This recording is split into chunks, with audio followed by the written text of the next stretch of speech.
আরবি কাফের আর আমাদের দেশের কাফের গুলো হইল। এত দেরি হইল কেন? আপনি তো দুর্বল ছাত্র না। বাংলা কাফের। কি কাফের? আশেপাশে বাংলা কাফের আছে না? ছিল না কিছুদিন আগে? আরে বাবা, কোরআনের কথা মোটে বলা যাবে না। তাফসির মাহফিল দিলে অনুমতিই হবে না। ওসি তো সে বাংলাদেশের প্রেসিডেন্টের উপরে ক্ষমতা ওসির স্মরণ করে। সুতরাং এটা একটা নেয়ামত। আর সুস্থতা নেয়ামত। আমরা সাধারণত সুস্থতাকে নেয়ামত মনে করি, অসুস্থতাকে দুঃখ বা কষ্ট মনে করি। কিন্তু না, সুস্থতাও নেয়ামত বলতে হবে, অসুস্থতাও নেয়ামত। আলহামদুলিল্লাহ, আল্লাহ তাআলা আমাদেরকে সব ধরনের নেয়ামত দিয়ে বেষ্টন করে রেখেছেন। এমনকি পৃথিবীতে এই সময় আমাদেরকে বাঁচায় রেখেছেন। এটি তার আর একটা বড় নেয়ামত। সেই নেয়ামতকে আমরা পেয়ে যেন আমরা কাজে লাগাতে পারি, আল্লাহ আমাদেরকে সে তৌফিক দান করুন। সম্মানিত হাজিরিন, আজকে যে আলোচনা সূরাতুল বাকারার 107 থেকে 109 তিনটি আয়াতে কারিমার আলোচনা। কিন্তু মজার ব্যাপার হলো, এই আলোচনাগুলি হলো ইহুদিদের সম্পর্কে এবং মক্কার কাফেরদের সম্পর্কে। আমরা কি ইহুদি? না। তাহলে তো আজকের আলোচনা আমাদের দরকার নাই। আমরা তো ইহুদি না। আমরা কি মক্কার কাফের? না। তাহলে আজকের আলোচনা আমাদের দরকার নাই। আছে, আছে। কারণ হলো রাসূলের যুগে যারা আরবি বুঝতো, আরব ভাষাভাষী মানুষ, কোরআনুল কারীম আরবিতে নাজিল হতো। আর রাসূলুল্লাহ সাল্লাল্লাহু আলাইহি ওয়াসাল্লাম আরবিতে যখন কোরআন তেলাওয়াত করে মক্কার লোকদেরকে শোনাতেন, তখন কাফেররা বুঝতে পারতো সব আমাদের বিপক্ষে যাচ্ছে। মুহাম্মাদের গলা, বলেন তো কি করতে হবে? ও যেন আর কোরআন পড়তে না পারে। তাহলে বোঝা গেল আরব দেশে এক ধরনের কাফের ছিল, যারা আরবি পড়া মাত্রই বুঝতে পারতো যে কোরআন আমাদের বিপক্ষে চলে গেছে। বাংলাদেশেও কিছু কাফের আছে, কিন্তু তারা আরবি কোরআন বোঝে না, তো সেই জন্য আরবি কোরআন শরীফ যারা সুর দিয়ে পড়ে তাদেরকে গলা ধরে চুমা খায়। ও হাফেজ সাহেব কত গলা সুন্দর সুর। আবার দেখা গেল পকেট থেকে 500 টাকার একটা নোট বের করে হাফেজ সাহেবের পকেটে দিয়ে দিল, যা মনে চাই কিনে খাবেন হুজুর। এই কোরআন শরীফটাকে যখন আবার কেউ বাংলায় অনুবাদ করে ব্যাখ্যা করে যখন বোঝাচ্ছে, তখন এই কাফেররা চোখ মোটা করে ফেলতেছে, কি এসব আমাদের বিপক্ষে যাচ্ছে। এই হুজুর, এই বন্ধ করেন।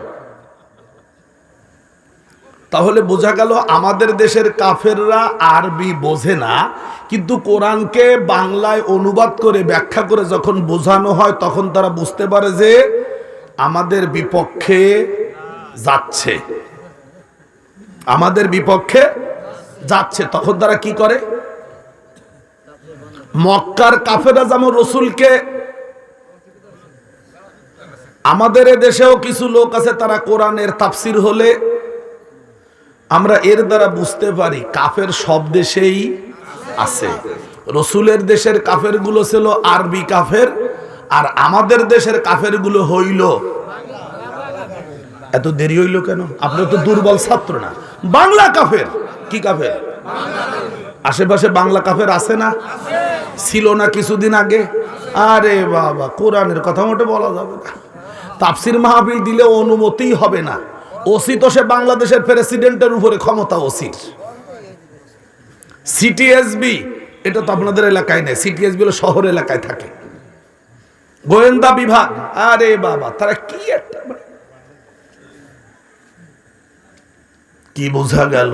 কাফের দুই প্রকার, মনে থাকবে তো? এক প্রকার হলো আরবি কাফের। বাংলা কাফের সিদ্ধি পারবেন তো? আশেপাশে চায়ের দোকানে বসলেও বুঝতে পারবেন বাংলা কাফের। বলতে পারেন আর না পারেন, বুঝতে তো পারবেন। কেন? থার্মোমিটার দিয়ে দিলাম না? থার্মোমিটার বগলে দেওয়ার 1 মিনিট পরে তো অনেক জ্বর, জিব্বা বের করো দিদি, ঠিক আছে না? আপনাকে থার্মোমিটার দিয়েছি না, চায়ের দোকানে বসে গল্প করবে, দেখবেন যে আপনি কথা শুনে বুঝতে পেরেছেন দেখি বাংলা কাফের। কষ্ট হচ্ছে না তো? আজকে এই বাংলা কাফেরও আমাদের বাংলাদেশে আছে, বাংলা ইহুদিও বাংলাদেশে আছে। এখন সেই ইহুদি যদি আমরা কেউ হয়ে যাই, সেই বাংলা কাফেরের মধ্যে যদি আমরা কেউ পড়ে যাই, তাহলে তো আপনারাও আমার মারবেন, মারবেন না? পুরো তো নিয়াত করছেন যে আমাদের মতের বিপক্ষে গেলে তা কোরআনের বিপক্ষে যায় যাক। সম্মানিত হাজিরিন, কথাগুলো বলে নিলাম, আপনারা কি কোরআনের পক্ষে? মানে যতক্ষণ গায়ে না পড়বে ততক্ষণ কোরআনের পক্ষে, যখন গায়ে পড়বে তখন কোরআনকে বাদ দিয়ে আমরা আমাদের মতে চলবো। কিডা বলিস? আজকের যে আলোচনা, এই তো আমি দেখে চিন্তা করতেছি যে আপনারা আবার আমারে মারেন কিনা। চলুন সূরাতুল বাকারা 107, কত নম্বর আয়াত? কোন সূরা? সূরাতুল বাকারা 108, 109, কয়টা আয়াতের আলোচনা? আউযু বিল্লাহি মিনাশ শাইতানির রাজীম।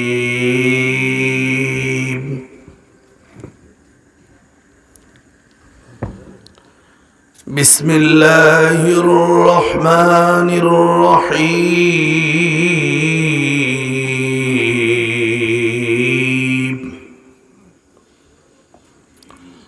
আলাম তা'লাম আন্নাল্লাহা লাহু মুলকুস সামাওয়াতি ওয়াল আরদ وما لكم من دون الله وما لكم من دون الله من ولي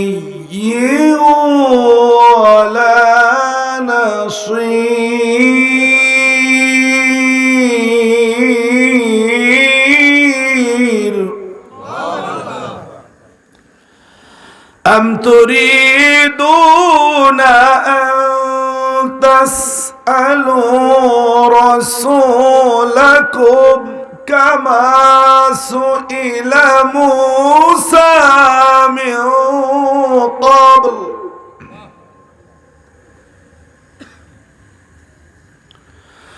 ومن يتبدل الكفر بالإيمان فقد ضل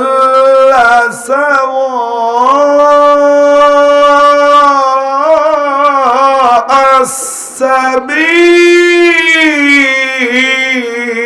السبيل ود كثير من أهل الكتاب لو يردونكم بعد إيمانكم كفارا حسدا من عند أنفسهم من بعد ما تبين لهم الحق فاعفوا واصفحوا حتى يأتي الله بأمره إن الله على كل شيء قدير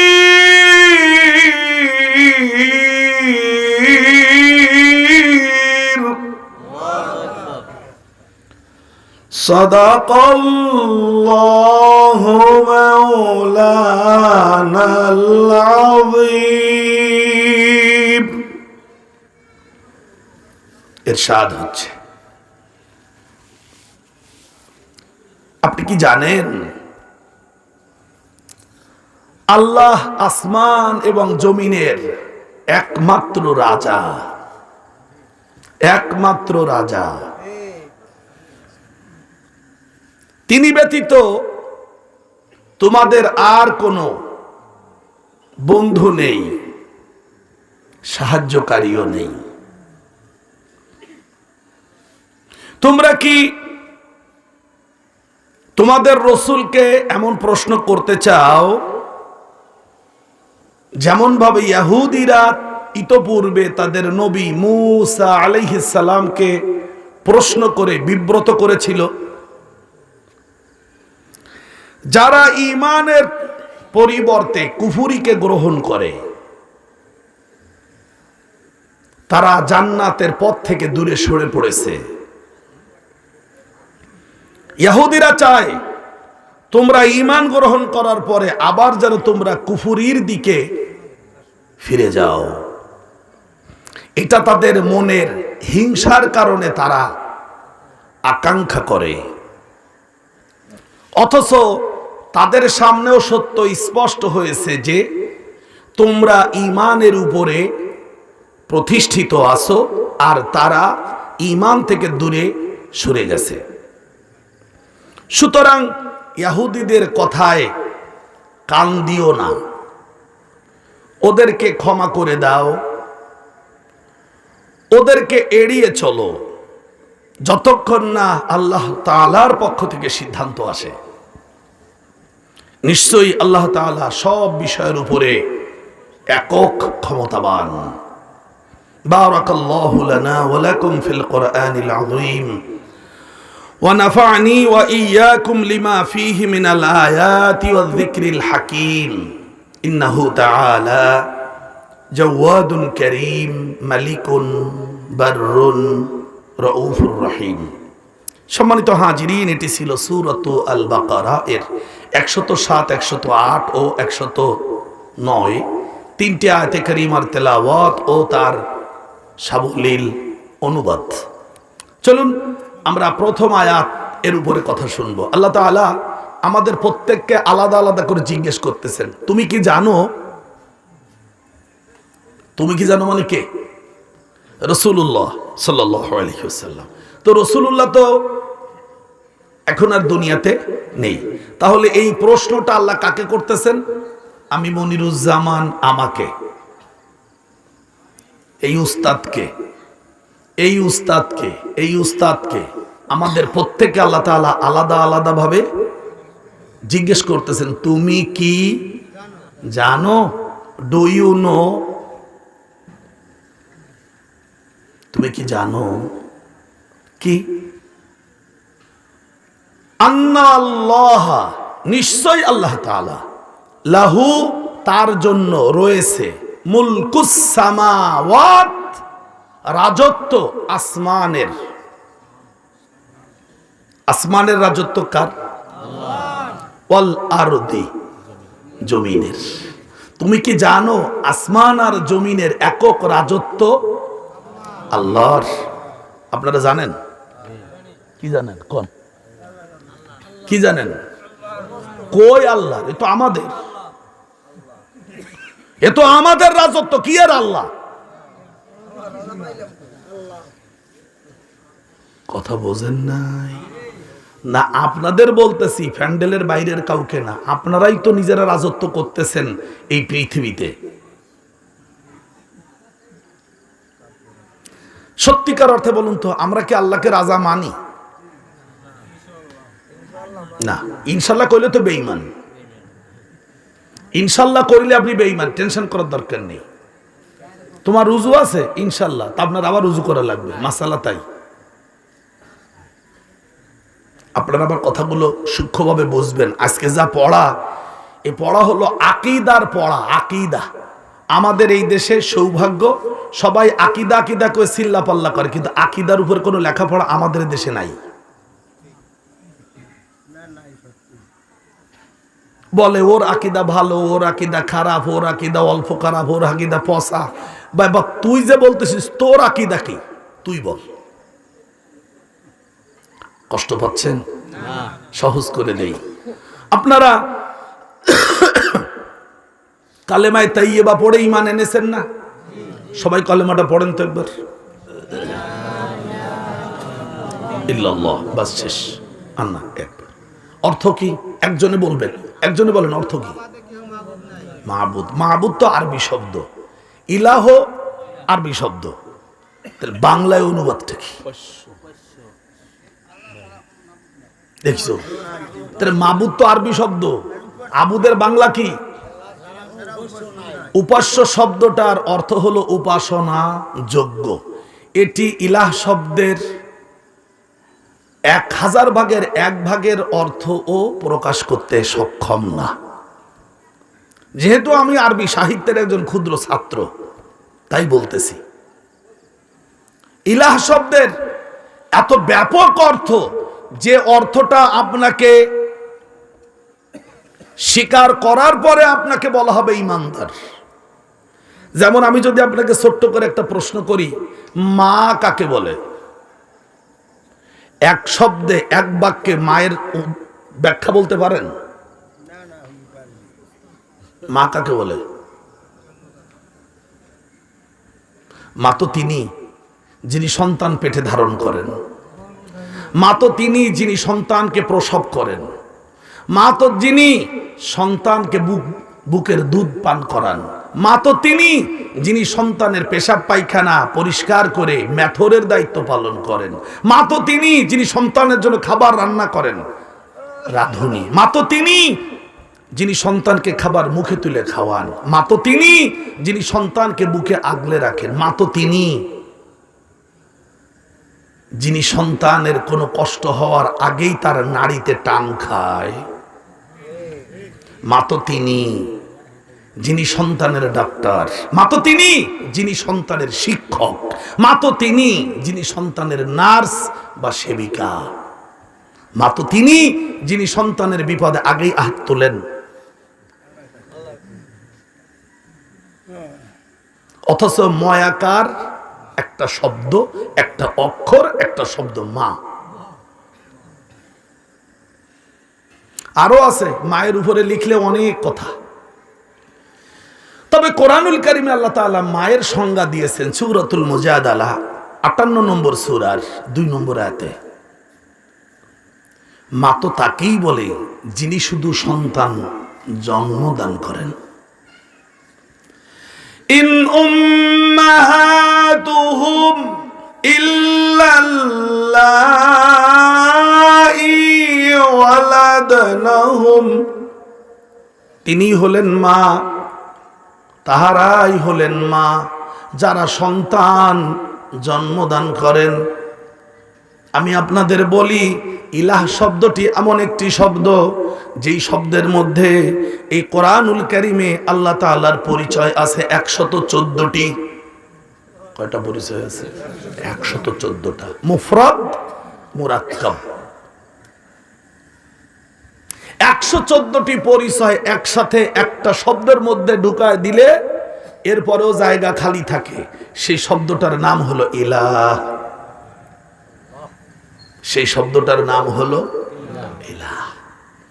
উপাস্য আমরা কোন শব্দ খোঁজ করে পাই নাই, তাই বলেছি। মুরব্বী যেটা বলেছেন আমি আপনার কথাকে না বলতেছি না, কিন্তু উপাস্য এটা ইলাহ শব্দের পরিপূরক সম্পূর্ণ অনুবাদ নয়, বরং 1000 ভাগের 1 ভাগ হতে পারে। এবার আসুন আমি আপনাদেরকে যদি ইলাহ শব্দের 2টা শব্দ বলি কোরআনের, লা ইলাহা, এর অর্থ যদি আমি বলি কোনো ক্ষমতাবান নেই। ইলাহের ব্যাখ্যা করতেছি কদির, আজকে যে আলোচনা করতেছি তার শেষের আগে আয়াতে দেখেছেন ইন্নাল্লাহা আলা কুল্লি শাইইন কাদির, আল্লাহ সব বিষয়ের উপরে, বলেন বাংলায় বলেন, কাদির মানে কি?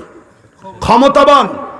বলেন সবাই বলেন, সবাই বলেন। আজকে পড়া মুখস্থ করবেন, কারণ আজকে প্রাইমারি স্কুলের প্রথম শ্রেণীর প্রথম সবক। যদিও আপনারা বয়সে অনেক মুরব্বী।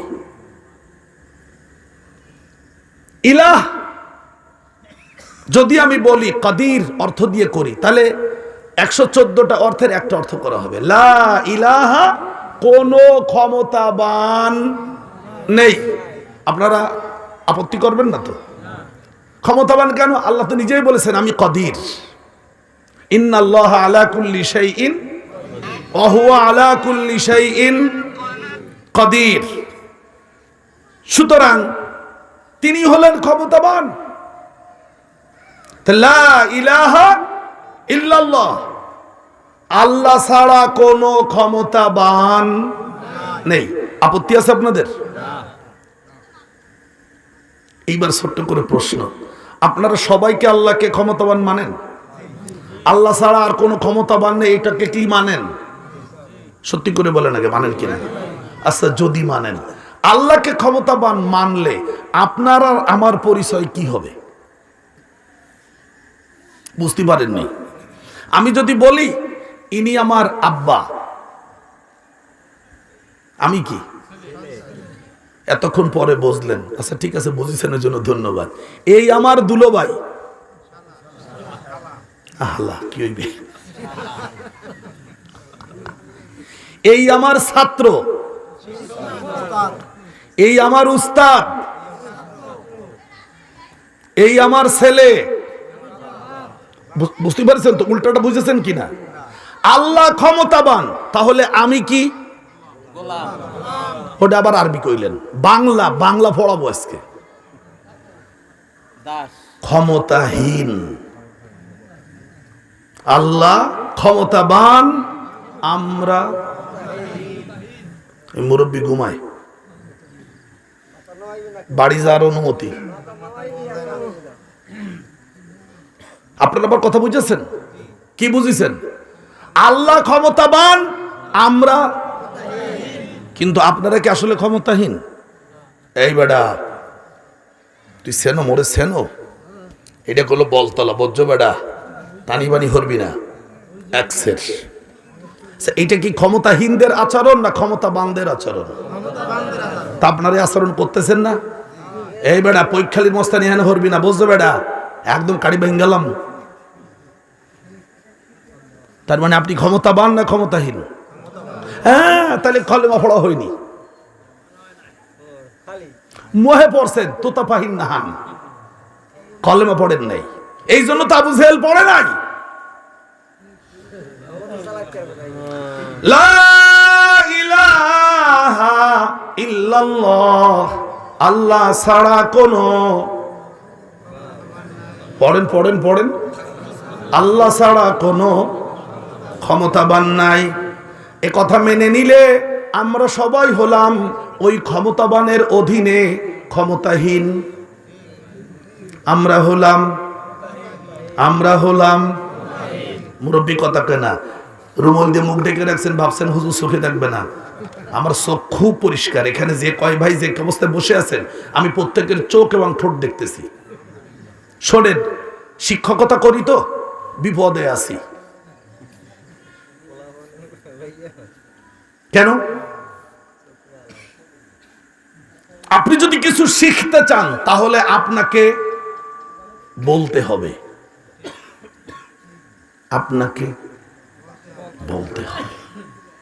কারণ আপনার সামনে যদি এক প্লেট একটা থালায় করে খাবার দেওয়া হয়, এর ভেতরে ইলিশ মাছের মাথা আছে, বড় একটা ডিম আছে, আবার রাওয়া হেরাটা রান আছে, আপনি তাকায় দেখলেন, ইলিশ মাছের মাথা খুবই গ্রান ছড়তে আছে, হ্যাঁ আন্ডাও দেশে উক্কু, হ্যাঁ বড় আন্ডা, রান, হ্যাঁ রাওয়ার রানও দেশে। পেট ভরবে তো? কেন বলবে না কেন? দেখিছেন যে খাইতে গেলে তো লজ্জা করে, মানুষের সামনে খাওয়া যায়, গালের ভিতরে দিয়া লজ্জা করে না, সেই জন্য তো খাই নাই। বাড়ি গিয়ে স্ত্রীরে বললেন খাবার দাও, কেন তুমি না দাওয়াত খেতে গেলে? গেছিলাম। খাও নাই? লজ্জা করছে, খাও না। খাবারের দিকে তাকা থাকলে পেট ভরে? ক্ষুধা মরে? দেহের রোগ প্রতিরোধ ক্ষমতা বাড়ে? কথা বলেন। কথা যদি আপনি গালে দিয়ে না চাবান, না গেলেন, তাহলে আপনার পেটের মধ্যে বিদ্যা ঢুকবে না। যেমন করে খাবার চাবায় না গিললে আপনার ক্ষুধা মরে না।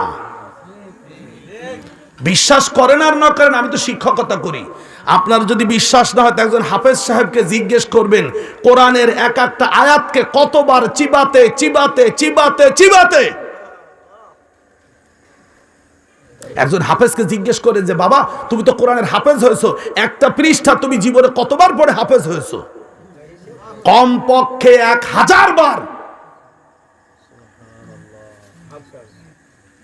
আর আপনি কোরআনের তাফসির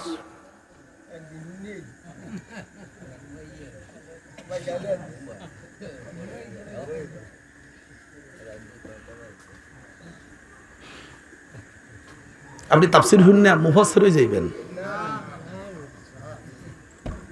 রাগ করবেন না, মাস্টারি করি তো, তাই এই সমস্যা।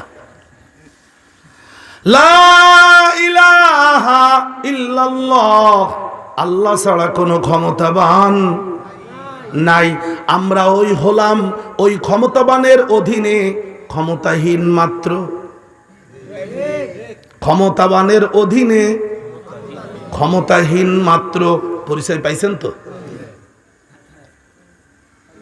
এইবার আর একটা শব্দ, আজকের যেটা আলোচনা, আলাম তা'লাম আন্নাল্লাহা লাহু মুলকুস সামাওয়াতি ওয়াল আরদ ওয়া মা লাকুম মিন দুনিল্লাহি মিন ওয়ালিয়্যিন ওয়ালা নাসীর। তুমি কি জানো আসমান আর জমিনের একমাত্র রাজা আল্লাহ? কে? তাহলে এবারের অনুবাদ হবে লা ইলাহা ইল্লাল্লাহ, আল্লাহ ছাড়া কোনো রাজা নাই, আল্লাহ ছাড়া কোনো রাজা নাই। কষ্ট পাইলেন? এইবার আপনারা বলবেন আল্লাহকে যদি আপনারা রাজা মানেন তাহলে আপনাদের পরিচয় কি? ধন্যবাদ, ধন্যবাদ, আপনাদের স্যালিউট। আল্লাহ ক্ষমতাবান, আল্লাহ রাজা, দুইটা শব্দ না? এইবার যদি আমি মিলাই আপনাদের বলি লা ইলাহা, কোনো ক্ষমতাবান রাজা নেই, কোনো ক্ষমতাবান রাজা নাই, ইল্লাল্লাহ, আল্লাহ ছাড়া। এ কলেমা তো পড়েননি, এ কলেমা পড়েননি। কোরআনে যে কলেমার বর্ণন আছে তা আপনারা পড়েননি, নিয়াত করছেন পড়বো না, তাতে যদি বেঈমান হয়ে মরা লাগে মরব।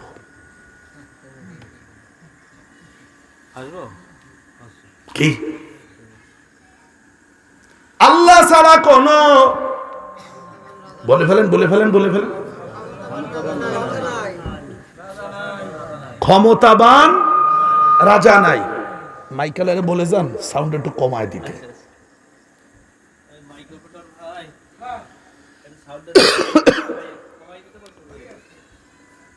কষ্ট পাচ্ছেন না তো? বলেন তো লা ইলাহা ইল্লাল্লাহ কি অর্থ হবে? বাংলা অনুবাদ বলেন, সবাই বলেন, আজকে মুখস্থ করে যাওয়া লাগবে। দুইটা শব্দ, কোন ক্ষমতাবান বলতে হবে, মাথা দাঁড়াইলে ঢুকবে না বাবা। আমার সাথে পড়েন, আল্লাহ ছাড়া কোনো ক্ষমতাবান রাজা নাই। আল্লাহ ছাড়া কোনো, আর একটু সুর দিয়ে কন, সে কিচ্ছু ক্ষমতাবান রাজা নাই। এই কথা যদি আমরা মেনে নেই তাহলে আমাদের পরিচয় হলো আমরা ওই ক্ষমতাবান রাজার রাজ্যে ক্ষমতাহীন প্রজা মাত্র। ক্ষমতাহীন প্রজা মাত্র। পরিচয় পাইছেন? ইনি আমার শ্বশুর জামাই, তিনি ক্ষমতাবান, আমরা ক্ষমতাহীন। তিনি রাজা, আমরা প্রজা। তিনি ক্ষমতাবান রাজা, আমরা ক্ষমতাহীন।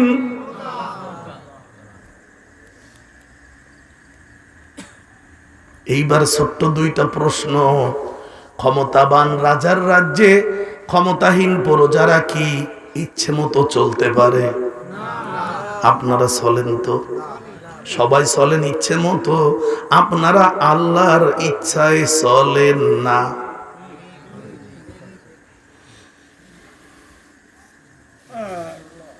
কষ্ট পাচ্ছেন? ধরেন আপনার এখানে যারা আসছেন, আপনার ইচ্ছে করে আসছেন না? আর আপনারা বাদ দিয়ে যতগুলো দোকান আমার পড়েছে, পৈখালি থেকে শুরু করে এই পর্যন্ত, এই দিক দিয়ে আসছি তো। প্রত্যেক দোকানে টিভি চলতেছে 10, 12, 15। ওইখানে দেখলাম আবার ওই যে মোবাইলের মধ্যে তাস খেলা যায়, তা আবার ঘিরে কয়জনে খেলতেছে আর কয়জনে দাঁড়ায় দাঁড়ায় দেখতেছে। এটা কি ইচ্ছে মতো চলা নাকি রাজার কথা মতো চলা? ক্ষমতাবান রাজার রাজ্যে ক্ষমতাহীন প্রজারা কি ইচ্ছে মতো চলতে পারে? আপনারা চলতেছেন তো। ভাবতেছেন যে টুপি মাথায় দিয়েছি, দাড়ি রেখেছি, ঘাড়ে একটা রুমাল আছে, মাথায় পাগড়ি দিয়েছি, আমরা তো আল্লাহর কথা মতো চলি না। কষ্ট নিবেন না। আমি কিন্তু শুরুতে বলেছি, গায়ে যতক্ষণ পড়বে না ততক্ষণ আমরা কোরআনের পক্ষে। যখন গায়ে পড়বে তখন আমরা সবাই বাংলা কাফের।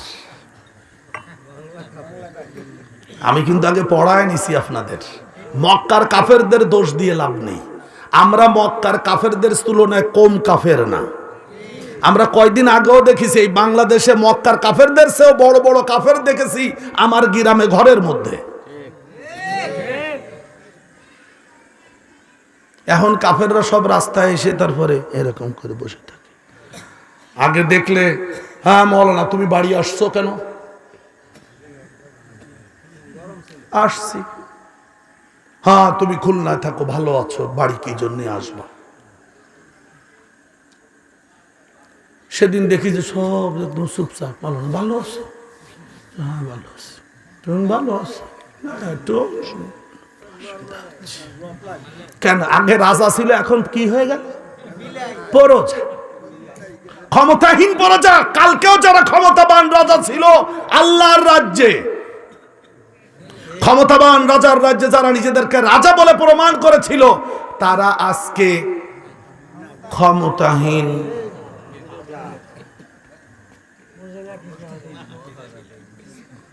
কলমা কি বুঝতেছেন? এতদিন তো কলমা পড়িছেন একরকম, আজকে আর একটু পড়ে নেন। ক্ষমতাবান রাজার রাজ্যে ক্ষমতাহীন প্রজারা কি ইচ্ছে মতো আইন তৈরি করতে পারে? আপনারা তো আইন তৈরি করেছেন নিজেরা, আবার সেই আইন নিজেরা পালন করেন আল্লাহর আইন বাদ দিয়ে। ক্ষমতাবান রাজার আইন আপনাদের সমাজে, আপনাদের ঘরে, আপনাদের রাষ্ট্রে, আপনাদের আদালতে, আপনাদের চেয়ারম্যানের ইউনিয়ন অফিসে, গণ আদালত অথবা গ্রাম্য আদালতে চলে না। আপনারা কলেমা পড়ে নামাজ পড়েছেন না?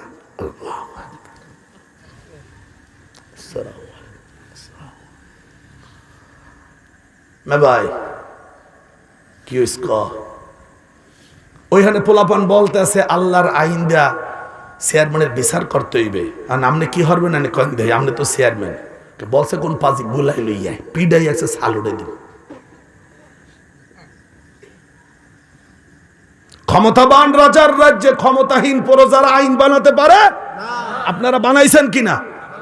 আপনাদের আইন দিয়ে আপনারা চলেন, আল্লাহর আইনে আপনারা চলেন না। আপনারা কি আর কলেমা পড়েছেন? জিকির করেন সকাল সন্ধ্যা 3000 বার, আল্লাহ কা কি বুলাও কা কি হইছে? বউরে তালাক দিয়া হউর বাড়ির সামনে যাইয়া বউরে বুলাইতে আছেন। কারে বুলাইতে আছে? বউ আউলি বেড়ার ওই পাশে থেকে বলতে আছে কি বুলাও কা, তালাক দেশ আবার বুলাও কা।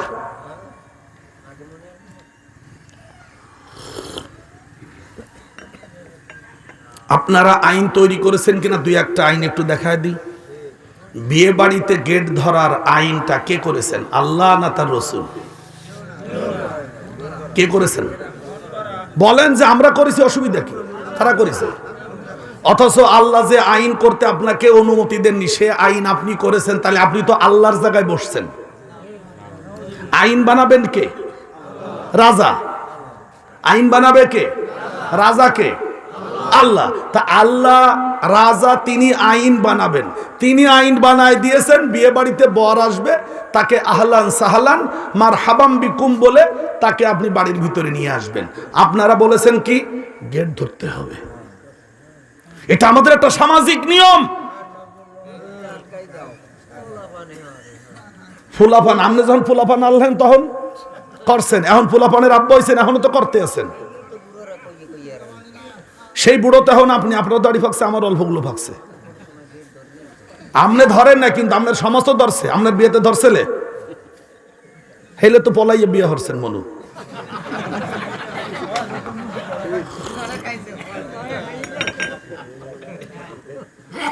না, ওনার সাথে একটু মজা করে নিলাম। আপনারা আবার কথা বুঝতেছেন? বিয়ে বাড়িতে গেট ধরার আইন আমরা তৈরি করেছি, সাথে আরো কি করেছি? গেট পুরুষেরা ধরলে হবে না, এটা আমাদের আইন। কারা ধরবে? মহিলারা, মাতারিরা ইয়া ধরবে। হ্যাঁ, কোন মাতারি? যেগুলা বুড়াই গেছে এগুন। এই আইন কার বানানো? এই আইন তো আল্লাহ বলেছেন যুবতী মহিলারা পরপুরুষের সামনে আসবে। সেই মেয়েগুলোকে আপনারা আল্লাহর আইন বাদ দিয়ে বিবাহ বাড়িতে গেটের সামনে এনে গেট ধরানোর জন্য দাঁড় করায় রাখলেন। আপনারা কি ক্ষমতাবান রাজার রাজ্যে ক্ষমতাহীন প্রজা হওয়ার পরে তাকে চ্যালেঞ্জ করে আইন তৈরি করেছেন? করেছেন কিনা বলেন? হ্যাঁ। তাহলে কি আপনারা কলেমা পড়েছেন?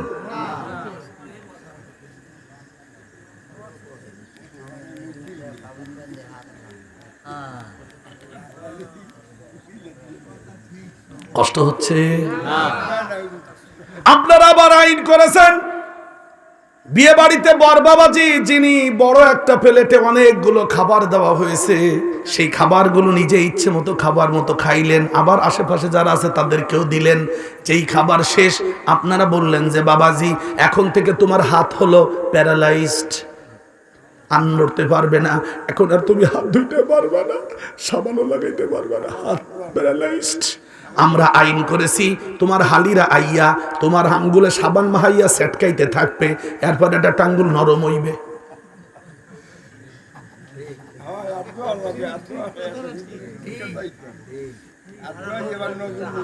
এই আইন কে তৈরি করেছে? তাহলে আইন বানাবেন কে? আল্লাহ, যিনি ক্ষমতাবান রাজা। আবার বাদশা কয় আমি বাংলা পড়াই, উনি আবার উর্দু কয়। বিপদ, এ মারাত্মক ছাত্র, এ তো পড়ানো যাবে না। আল্লাহ যিনি ক্ষমতাবান, বলেন সবাই বলেন।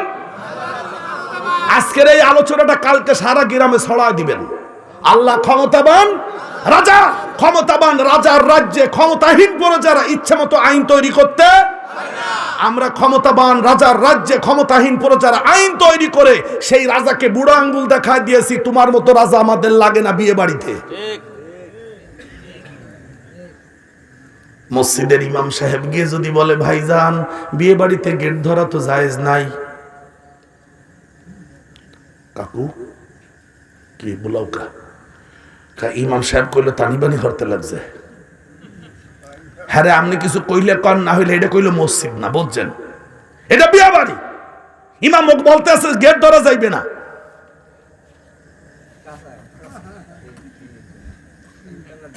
কি ক্ষমতাবান রাজার রাজ্যে আপনার যুবক সন্তান কি দেখাতে চায়? আমরা ক্ষমতাবান। আপনারাও যখন যুবক ছিলেন তখন আপনারাও দেখাইছেন। এখন না বুড়ো হয়ে গিয়ে তারপরে ওকে টুপি মাথায় দিয়া, বিনা পয়সা দাঁড়িয়ে রাখতে ওকে জামা গায়ে দিয়া, আল্লাহ আল্লাহকে কি কি বলাও কা বলে মাফ করে দাও, করবো না আইয়া পর কবরে আর দেখ পিয়ানে কিভাবে মাফ করি। যৌবন কাল সব আকাম কুকাম করে বেড়াইছো বেটা, মোর হুকুম বাদ দিয়া আমার রাজ্যে আমার আইন বাদ দিয়ে নিজের আইন তৈরি করে চলেছিস।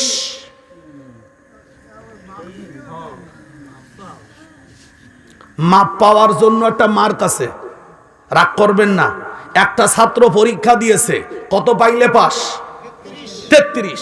আমি শিক্ষকতা করি, সরকারের নিয়ম আছে যদি কেউ 32 পায় 1 যোগ করে 33 বানাতে হবে, যদি 31 পায় 2 যোগ করে 33 বানাতে হবে, যদি 30 পায় 3 যোগ করে 33 বানাতে হবে, যদি 29 পায় 4 যোগ করে 33 বানাতে হবে, যদি 28 পায় 5 যোগ করে 33 বানাতে তাকে পাস করাতে হবে। 27 পাইলে আর যোগ করার সুযোগ নাই। কত পাবে? 5 পাবে।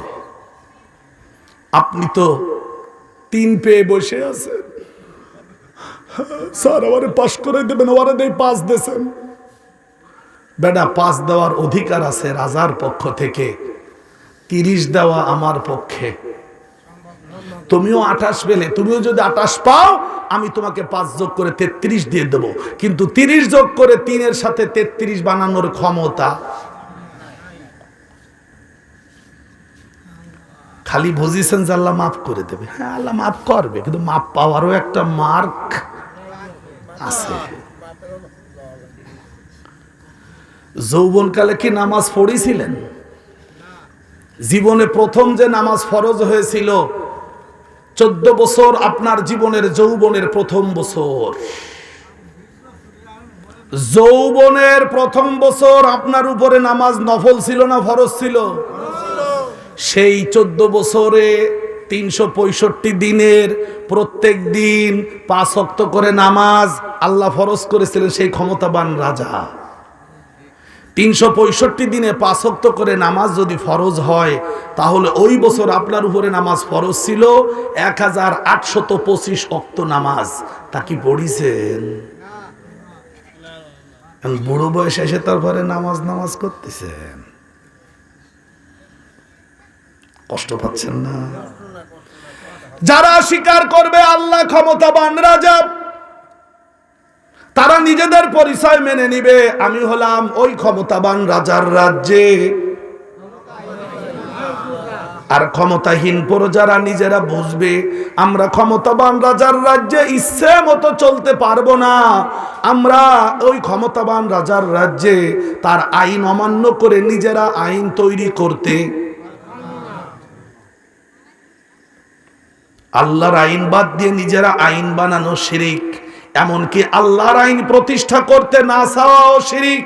যারা আল্লাহর কোরআনের আইন প্রতিষ্ঠা করতে চায় না, কষ্ট মনে করে, আল্লাহ কোরআনে তাদের 3 জায়গায় বলেছেন এরা হলো মুশরিক। আমার আইন বাদ দিয়ে যারা নিজেদের আইন প্রসার প্রতিষ্ঠা করে তারা মুশরিক।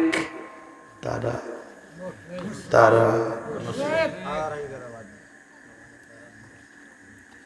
কষ্ট হচ্ছে না? আল্লাহ তাআলা বলেন যারা আমাকে ক্ষমতাবান রাজা মনে করবে তাদের দুনিয়ায় এবং আখিরাতে আর কোন বন্ধু তারা গ্রহণ করবে না। ওয়ামা লাকুম মিন দুনিল্লাহি মিন ওয়ালি, বন্ধু দুনিয়াতে তাদের কোনো বন্ধু থাকবে না, আমি তাদের বন্ধু। ওই যে যাদের বন্ধু ছিল ভারত, ঠেকাইতে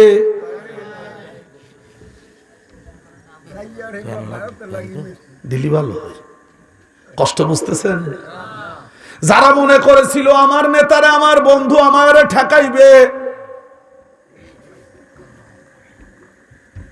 বন্ধুরা পালিয়ে গেছে। আমাদের বন্ধু আল্লাহ, তিনি আমাদের ছেড়ে চলে যান নাই। মা ওয়াদ্দাকা রাব্বুকা ওয়া মা ক্বালা। ও নবী, আপনার রব আপনাকে ছেড়ে যান নাই, আপনার উপরে অসন্তুষ্ট ও হন নাই। আমাদের রব আমাদের ছেড়ে দেন নাই, ছেড়ে দিয়েছেন না। গিরামে কি পরিমাণ সব বাংলা কাফের তৈরি হয়ে গেল। আরে বাবা, আমার অস্থির। কি কাফের, কি কাফের? এখানে মোড়ে মোড়ে, দোকানে দোকানে, ঘরে ঘরে সব বাংলা কাফের। ওরে বাংলা কাফের! আমি অস্থির হয়ে গেলাম যে আল্লাহ, এত বাংলা কাফের মধ্যে আমরা বাঁচবো কি করে? আল্লাহকে একটু সবুর করে দেখতেছি। কষ্ট পাচ্ছেন, খালি কষ্ট পান। যারা আল্লাহ তাআলাকে ক্ষমতাবান রাজা মনে করবে, স্বীকার করবে, তাদের কোনো সাহায্যকারী থাকবে না, একমাত্র এই জন্য রাগ করবেন না তো। যারা আল্লাহ তাআলাকে ক্ষমতাবান রাজা মনে করে স্বীকার করবে, কালেমা পড়বে, তারা কোনো খাজা বাবার মাজারে গিয়ে মাথা নোয়াতে পারবে? খানজলি যাইতে পারবে না, বা ইয়াজিদ বুস্তামির বাজে মুস্তানের মাজারে যাইতে পারবে না। আবার অমুক মাজারের তাবিজ গলায়, এটা বলা যাবে না, সুতো টুতো তাবিজ টাবিজের কথা এটা অবশ্য বরিশালে বলা যাবে না। না মানে এইটার ব্যাপারে আপনাদের তো একটা ঝামেলা আছে। খানজাহান আলীর মাজারে যাবেন, সুতা ধরা দেবে বাজার থেকে কিনে এনে। ওই সুতা আসলে খানজাহান আলীর পড়া না। আমি নিজে দেখেছি যারা ফকির ফাকরা ওরা নিজেরা কেটে কেটে তাবিজ বানায়। যারা পেশাব করে পানিও নেয় না, পায়খানা করে পানি ব্যবহার করে না, তারা আপনার কাছে খানজাহান আলীর সুতা বিক্রি করে। আপনার ওইটা কিনে এনে গলায় ঝুলায় রাখেন। শিরিক।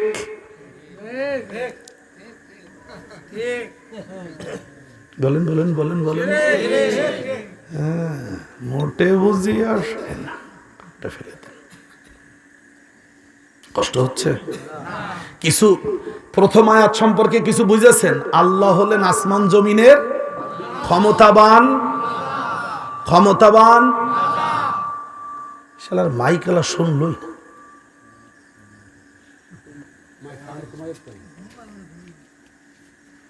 আমরা হলাম ওই ক্ষমতাবান রাজার রাজ্যে। সবাইকে বলতে হবে, সবাইকে বলতে হবে। মুরব্বী রুমল খুলেছেন, আমি দেখেছি, বলতে হবে। আমি আবার শিক্ষক হিসেবে দুর্বল না। ওই ক্ষমতাবান রাজার রাজ্যে আমরা। ধন্যবাদ। মুরব্বীর পড়া মুখস্থ হয়েছে। সত্যিও যদি পকেটে চকলেট থাকতো আমি আপনার একটা চকলেট দিতাম না। আমি শিক্ষকতা করি তো, মাদ্রাসায় ঢোকার সময় দোকান থেকে 10 টাকা দিয়ে 10টা চকলেট নেই। এই প্রত্যেক দিন চেষ্টা করি, কখনো ভুলে যাই।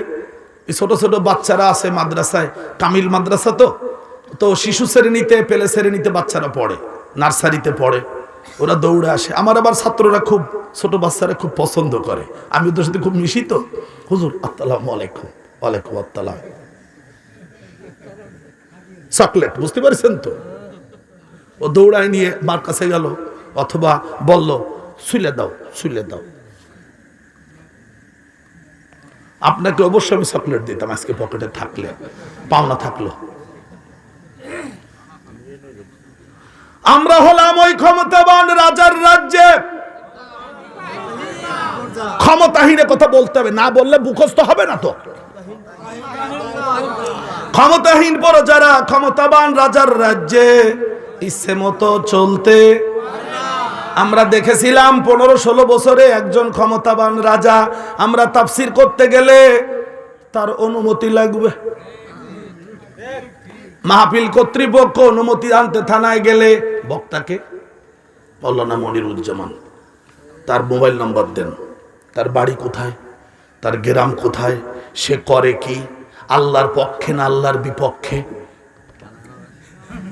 যদি আল্লাহর পক্ষের লোক হয় তাহলে মাহফিল করতে পারবে না, আমাদের পক্ষের হলে পারবে।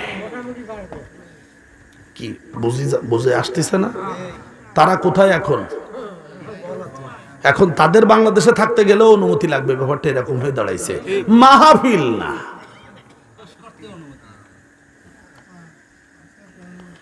আল্লাহ তাআলা বলতেছেন যে আমি হলাম আসমান জমিনের ক্ষমতাবান, আমার রাজ্যে কেউ আর রাজা নাই। কেউ যদি আমার রাজ্যে রাজত্ব করতে চায় অবৈধভাবে, আমি তাকে একটা নাড়া দেই, জাহান্নামে ফেলে দেই। পরিষ্কার? চলুন, এক আয়াতের উপরে অনেকক্ষণ কথা বলে ফেলেছি, আরো অনেক কথা আছে এই এক আয়াতের উপরে। আজকে অল্প পড়া দিলাম, শিশু শ্রেণীর পড়া দিছি। লা ইলাহা ইল্লাল্লাহ বাংলায় অর্থ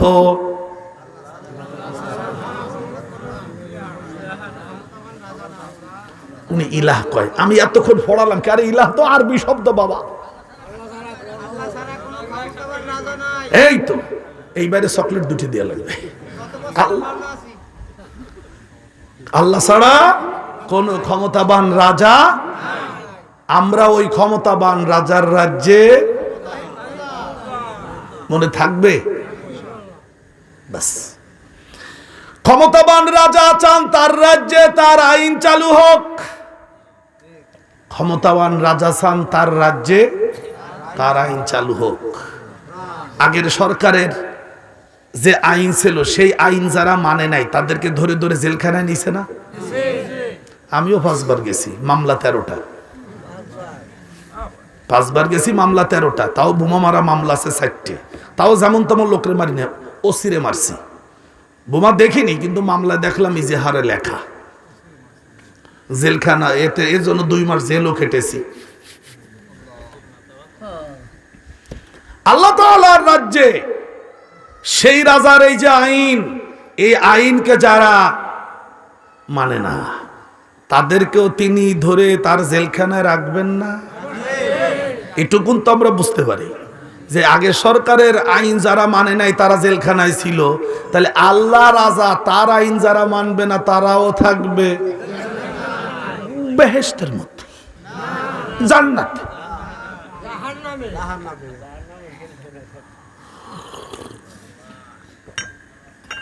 চলেন, আর পড়াইলে আপনাদের কষ্ট হবে। পরের আয়াত, আম তুরিদুনা আন তাসআলু রাসূলাকুম কামা সুইলা মূসা মিন ক্বাবল ومن يتبدل الكفر بالإيمان فقد ضل سواء السبيل। ও রাসূলের সাহাবীরা, ও মক্কার লোকেরা, তোমরা কি তোমাদের কাছে প্রেরিত রাসূল মুহাম্মদ ইবনে আব্দুল্লাহ রাসূলুল্লাহ সাল্লাল্লাহু আলাইহি ওয়াসাল্লামের কাছে তেমনি ভাবে প্রশ্ন করতে চাও নাকি যেভাবে ইতপূর্বে মূসার কাছে প্রশ্ন করেছিল ইহুদিরা? ইহুদিরা মূসা আলাইহিস সালামকে এমন এমন প্রশ্ন করত যে মূসা আলাইহিস সালাতু ওয়াস সালাম বিব্রত বোধ করতেন। তারা একবার বলল, সূরা বাকারার মধ্যে আছে, ও মূসা তুমি আল্লাহর কথা বলো, ওই সমস্ত বললি তো হবে না, আল্লাহরে নিয়ে আসো। আল্লাহরে আমরা চোখ দিয়ে না দেখে ঈমান আনবো না। قالوا يا موسى لن نؤمن لك حتى نرى الله جهرة فأخذتكم الصاعقة وأنتم تنظرون।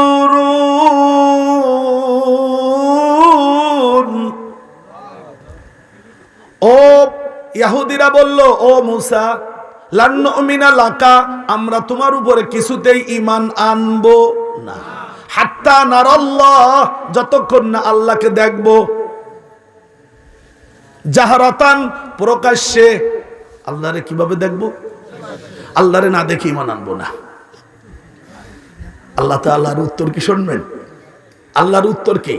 আমরা যারা আল্লাহরে দেখতে চাই, মক্কার কাফেররা, ইহুদিরা আবু জাহালের নেতৃত্বে রাসূলের কাছে এসে বলছিল, ও মুহাম্মদ তুমি আল্লাহ আল্লাহ বলো, ওই সমস্ত হবে না, আল্লাহরে ডেকে নিয়ে আসো, আমরা দেখব। আমি দলিল দিচ্ছি একটু পরে, তো তার আগে একটা ছোট্ট কথা আপনাদের বলে নিই। আল্লাহর উত্তর কি শুনবেন? যে তোমরা যে আমারে দেখতে চাও, তোমরা আব্বারে দেখিছো কিডা কিডা, সে আমারে দেখতে চাও। আপনারা আপনাদের আব্বারে দেখিছেন কে কে? মিথ্যা কথা বলবেন না। যে কাজ করলে আব্বা হওয়া যায়, সেই কাজ করতে আব্বারে দেখিছেন কিডা কিডা? তা আল্লাহরে দেখতে চাও কেন?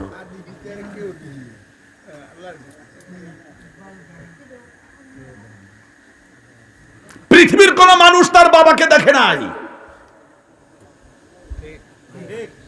মা বলেছে তাই বিশ্বাস করো, মার কথা ঈমান আনতে পারো।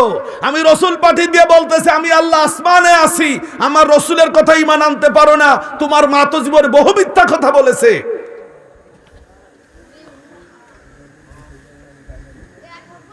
সেই মার কথা তুমি বিশ্বাস করে একজন পুরুষকে আব্বা বলে ডাকতেছো 60 বছর, 40 বছর। আর আমি রসুল পাঠিয়ে বললাম যে আমি আল্লাহ আসমানে আছি, আমার রসুল তো জীবনে কোনোদিন মিথ্যা কথা বলেন, তাহলে আমার রসুলের কথা কেন তোমরা বিশ্বাস? উত্তর পাইছেন? আব্বা দেখা সম্ভব? আপনাদের ছেলেরা দেখিছে যে আপনি আব্বা? মক্কায় একজন ব্যক্তি, সে ইসলামের কঠিন বিরোধিতা করেছিল, কঠিন বিরোধিতা। শেষ পর্যন্ত আল্লাহ তাআলা তার সম্পর্কে কোরআনে আয়াত নাজিল করে দিলেন। সূরাতুল কালাম 69 নম্বর সূরার 10 নম্বর আয়াত থেকে শুরু করে আল্লাহ তাআলা অনেকগুলো আয়াত নাজিল করে দিলেন। তার মধ্যে একটা জায়গায় বললেন এ হলো অবৈধ সন্তান। উতুল্লিম বাদা যালিকা জানিম, এ হলো অবৈধ সন্তান। কি সর্বনাশ! যখন তার কানে গেল, তখন তো সে জীবিত, তার কানে যখন গেল সে তখন চিন্তা করল আজ যা হয় হোক, মুহাম্মাদের যতই বিরোধিতা করি, মুহাম্মাদের কথা সত্য, আমি যে বাবার বৈধ সন্তান না এটা সঠিক, কিন্তু আমার মা লুকালো কেন? মাকে গিয়ে বলল যে বল মান আবি, আমার আব্বা কিডা? কয় তোমার আব্বা ওই বারান্দায় বসা। কয় না, ও আমার বাবা না, তুই বল আমার মা বাবাকে। কয় ওই তুই ওই লোক। কয় না, তুই যদি না বলিস তোরে হত্যা করব। মুহাম্মাদের উপরে ওহী নাজিল হয়েছে, সে বলেছে আমি অবৈধ, বল। তখন মা বলতেছে ওই পুরুষ লোকটার বাবা হওয়ার যোগ্যতা নাই, তার মধ্যে ইম্পর্টেন্সি আছে। আমি ইংরেজি শব্দ বলেছি, importancy. He is important person, পিতা হওয়ার যোগ্যতা তার নেই। তাই আমি বলেছিলাম আরবের নিয়ম হলো তুমি মারা গেলে তোমার ভাতিজারা আমাকে বউ বানাবে, স্ত্রী বানিয়ে ব্যবহার করবে, এটা আমার আত্মসম্মানের জন্য অপমান। তাই আমি ওই পুরুষের কাছ থেকে অনুমতি নিয়েছিলাম, আমি কি যে কোনোভাবে একটা সন্তান পেটে ধারণ করব যাতে তোমার ভাতিজারা আমাকে ব্যবহার করতে না পারে। তখন ও লোকটি অনুমতি দিয়েছিল। আমাদের এই বাড়ির পাশে একজন ছাগলের রাখাল ছাগল রাখতো, সেই তোমার এতদিন যারে বাবা বলে ডাকছে, সঠিক না ভুল? আপনিও যারে আব্বা কয়ে ডাকিছেন সেও তো আপনার বাপ নাও হতে পারে।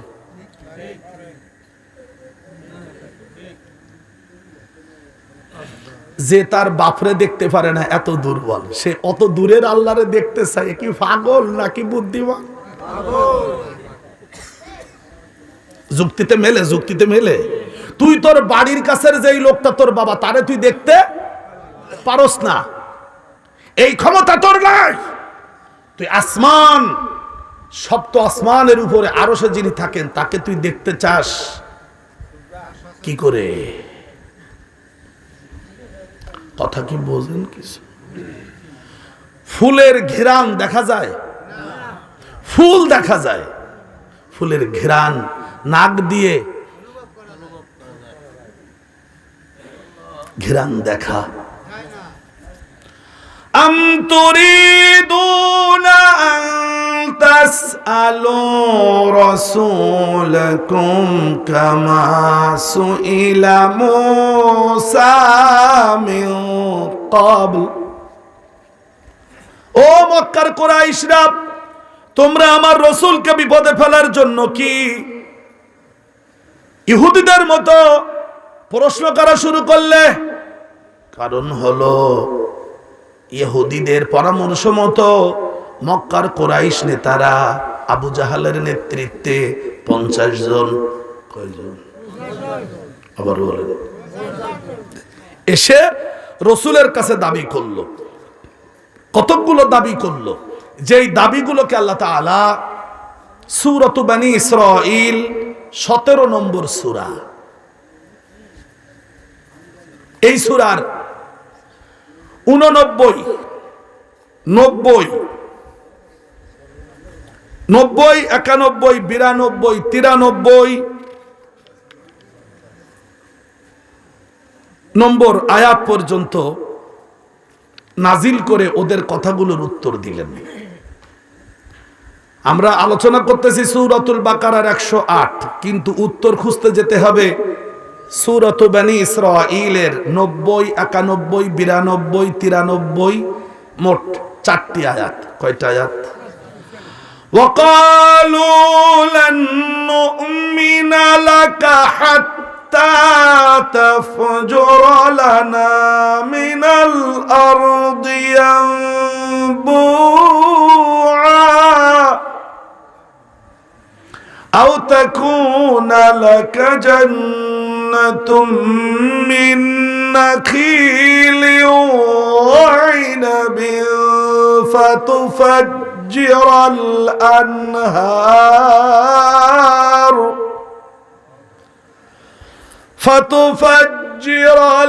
আনহার খিলালাহা তাফজীরা أو تسقط السماء عليك ما زعمت علينا كسفا أو تسقط السماء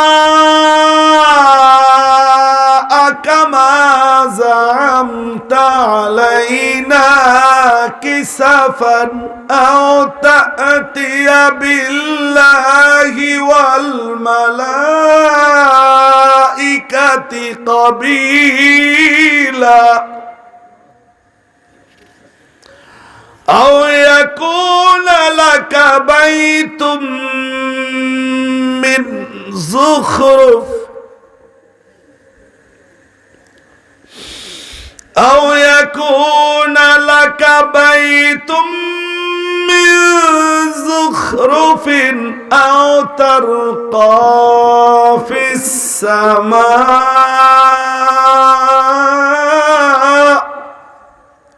ولن نؤمن لرقيك حتى تنزل علينا كتابا نقرأه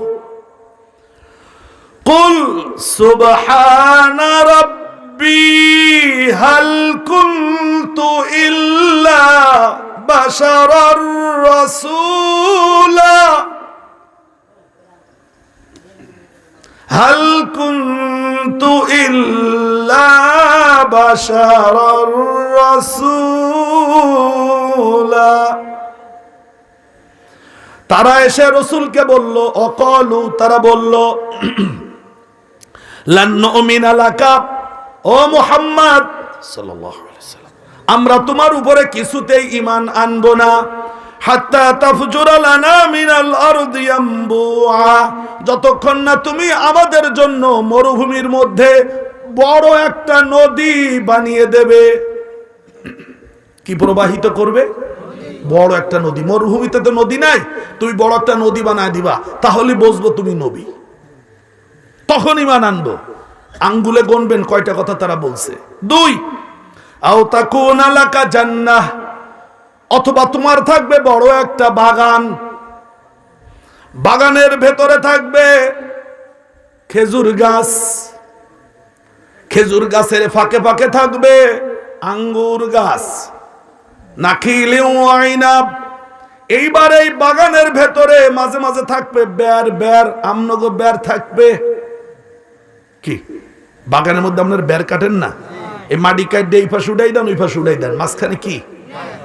এই হেও বলছে কোরআনে, ফাতুফাজ্জিরাল আনহারা খিলালাহা তাফজীরা। এবং এই বাগানের মাঝখানে থাকবে ছোট ছোট নদী, ছোট ছোট খাল, বের থাকবে। আনে মোরা আঙ্গুর খামু, খাজুর খামু, খাইয়া ওই জলের মধ্যে নামে কেলি করমু, খেলাধুলা করমু।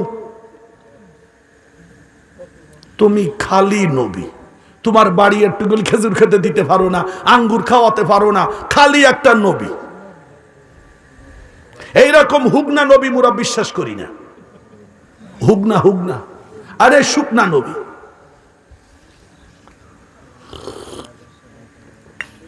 আপনারা উঠে উঠে চলে যাচ্ছেন, কি রাত বেশি হয়েছে না আমার আলোচনা কঠিন হচ্ছে?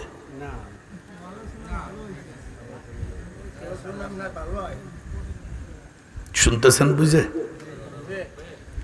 কয়টা বললো? একটা হলো তুমি নদী বানাবা মরুভূমিতে, 2 বাগান থাকবে, বাগানের মধ্যে খেজুর আঙ্গুর থাকবে। হ্যাঁ থাকলেই শুধু হইবে না, বের লাগবে। ওর মধ্যে গোসল টোসল করবো একটু,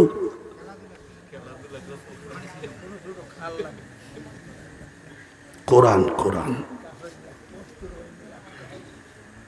ওই যে না খাওয়ার বায়না,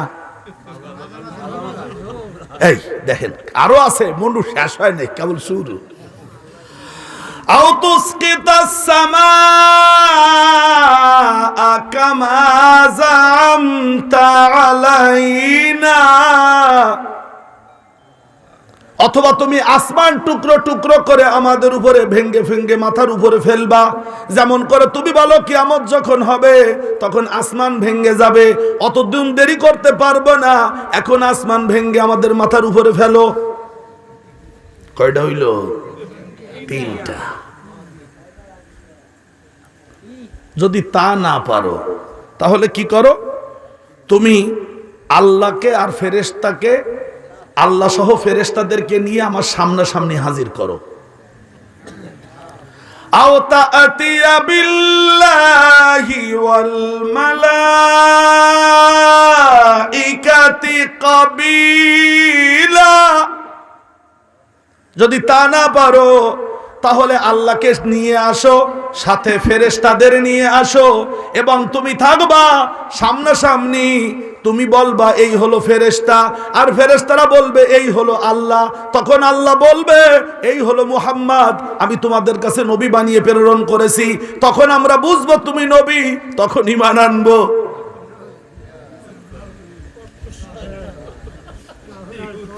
বনি ইসরাইলেরা কি বলেছিল? ও মুসা, আল্লাহরে না দেখে ঈমান আনতে পারবো না। ওইখানে উত্তরটা মনে আছে তো? কি এইবার উত্তরটা বলতে হবে আপনাদের।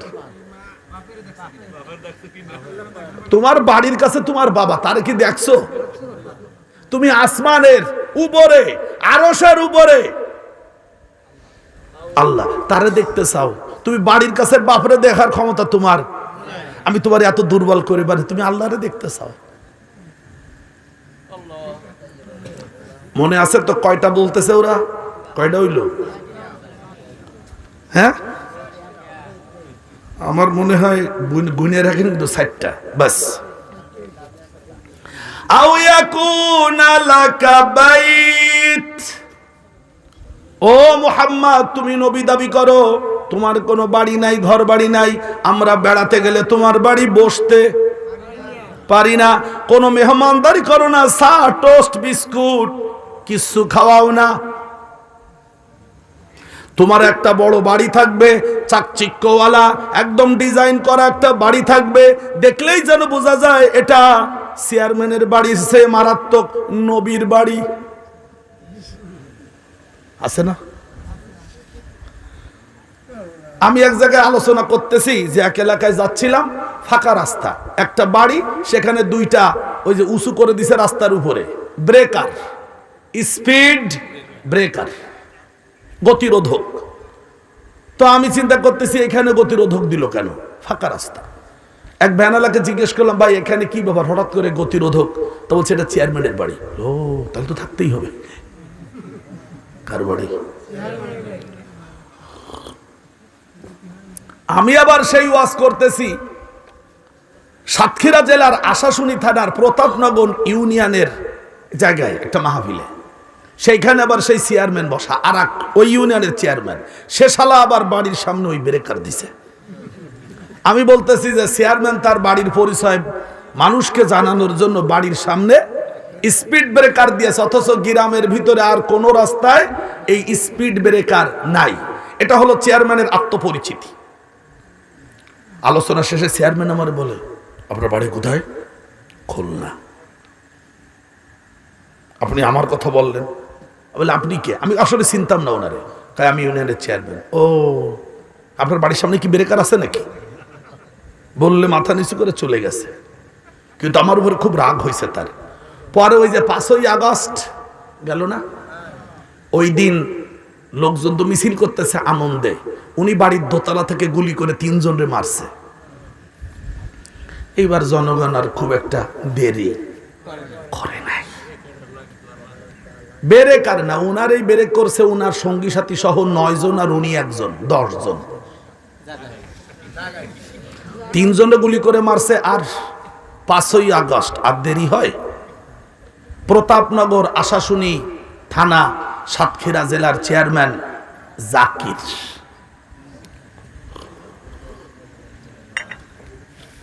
ভালো করে বুঝবেন। ও মুহাম্মদ, তুমি যে নবী, তোমার বাড়ির সামনে কোনো ব্রেকার, বিশাল কোনো বাড়ি টাড়ি হবে না। তোমার একটা ভালো বাড়ি থাকবে, আমরা যাব, গেলে তুমি আপ্যায়ন করবা, আমরা খেয়ে দে বসবো যে না তুমি একটা নবী নবী ভাব, তখন আমরা ঈমান আনবো। কোরআনে লেখা আছে, এখানে উলামা ইকরাম আছেন, তো আমি যদি ভুল বলি তোমরা যেন বলে হুজুর আপনার ভুল হচ্ছে। আও ইয়াকুনা লাকা বাইতুম মিন যুখরুফ, যুখরুফ চাকচিক্যময়, খুব আকর্ষণীয় বাড়ি থাকবে। যদি তা না থাকে তাহলে এক কাজ করো, তুমি আসমানে উঠে যাও, উঠে যায় আল্লাহরে বলো যে আল্লাহ, তুমি ওই যে জিবরিল রে ফাটায় ফাটায় যে কি কি কিতাব বলো, ওটা আমার এলাকার লোকেরা মানবে না। তোমার ওই কিতাবটার আস্ত একটা কিতাব লিখে আমার কাছে দাও, আমি নিচে লোকজন বসা আছে ফেলে দিই ওদের কোলের উপরে, বুঝতে পারছেন তো? আর গাছের থেকে আম পাড়ার সময় আমরা অনেক সময় বলি না, হেই এটারে কি বলেন আপনাদের এলাকায়? ওই টোহর, বেটা টোহর পাচ্ছি, ভাব সাইডে দে বেটা, ওই টোহরের মধ্যে হালাইবে, বুঝছেন? ও মুহাম্মদ, তুমি আসমানে উঠে গেছো, হাতে কইল মোরা তোমার বিশ্বাস করবো না, মোরা টোহর পাইতে ধরবো, তুমি ওইখানটা কোরআনটা দৈরে হালাই দিবা, আর হালাইলে মোরা দৈরে একসে পড়তে থাকবো, তখন বুঝবো যে তুমি নবী। বেটা কি ঝামেলায় পালাইছে, কথা কি কিছু বোঝেন? আপনার মানে আজকে নতুন শুনতেছেন এই আয়াতের ব্যাখ্যা। আওতার কফিস সামাই ওয়ালান নুমিনা লিরুকিকা হাত্তা তুনাজ্জিলা আলাইনা কিতাবান নাকরাউহ কুল সুবহানা রাব্বি হাল কুনতু ইল্লা বাশারার রাসূলা। হে রাসূল, আপনি ওদের প্রশ্নের উত্তরে বলে দিন আমি হলাম একজন মানুষ রাসূল। তোমাদের প্রশ্নের যে দাবি, এই দাবি কোনো মানুষের পক্ষে পূরণ করা সম্ভব নয়। আমি আল্লাহর পক্ষ থেকে প্রেরিত রাসূল, আমি আল্লাহর প্রশংসা করতেছি। যতগুলো প্রশ্ন করেছে এ কারো পক্ষে পূরণ করা সম্ভব? প্রথম, নদী প্রবাহিত করো। 2, বাগান থাকবে, বাগানের মধ্যে আবার বেড়ও থাকবে, ওই বাগানে আবার খাজুর গাছও থাকবে, আনে আঙ্গুরও থাকবে। হ্যাঁ, মহিষের নান, ভাই ঠিকই বলছে যে মহিষের নান খাইয়া এবার ওর মধ্যে ডুবাইবে। অথবা তুমি আসমান থেকে টুকরো টুকরো করে আসমান আমাদের মাথার উপর ফেলে আমাদেরকে ধ্বংস করে দিবে, অথবা আল্লাহ আর ফেরেশতাদেরকে ডেকে মুখোমুখি করে আমাদের সাথে পরিচয় করায় দেবে। তা যদি না হয় তাহলে তোমার থাকবে একটা সুন্দর বাড়ি, যদি তা না হয় তাহলে তুমি উঠে যাও আসমানে, ওখান থেকে গিয়ে একটা বাধাই করা সুন্দর কোরআন উপর থেকে ফেলবা মগটো হরে মোরা একদম মেলাইয়ে পড়তে লোক। আল্লাহ তাআলা উত্তর দিচ্ছেন সূরাতুল বাকারার 108 নম্বর আয়াতে। তোমরা কি রসুলকে এমন প্রশ্ন করতে চাও যে প্রশ্ন করেছিল ইতোপূর্বে ইহুদিরা মুসা আলাইহিস সালামকে?